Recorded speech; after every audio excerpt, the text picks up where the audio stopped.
ஒவ்வொரு வீட்டுக்கும் 2.5 லட்சம் பேத்துக்கு போட்டு கொடுத்திருக்காரு.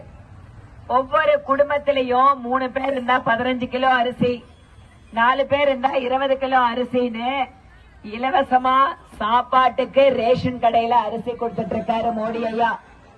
நாம எம்பி கொடுக்காதப்பவே இத்தனை தூரம் பார்த்து பார்த்து ஒவ்வொரு வீட்டுக்கும் கொடுக்கிறாரு.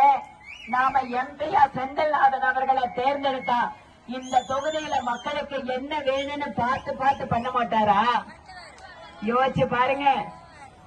இங்க பாருங்க, இந்த கரூர்ல இருந்து ஒரு தம்பி வந்தாரு, அண்ணாமலைன்னு ஒரு தம்பி வந்தாரு.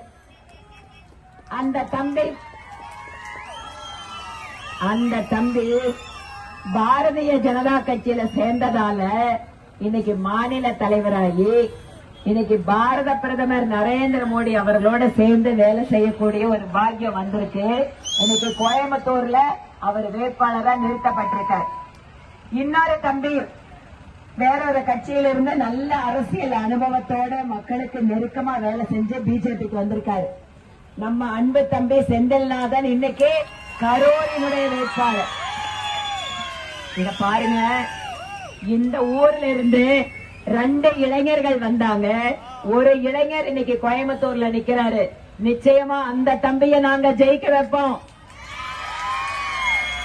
ஆனா இங்க இன்னொரு சின்ன தம்பி நிக்கிறாரு, அவரை கரூர்ல நீங்க ஜெயிக்க வைப்பீங்களா? கரூர்காரங்க வார்த்தையை நம்பலாமா? கிருஷ்ணராயபுரம் மக்கள் வார்த்தையை நான் நம்பலாமா? நீங்க அப்படி நம்பணும்னு நான் நினைச்சீங்கன்னா தம்பிக்கு என்ன சின்னத்துல ஓட்டு போடுவீங்க? மொத்தமா சொல்லுங்க. தாமரை சின்னத்துல 2ஆம் நம்பர் பட்டன்ல ஓட்டு போடணும்.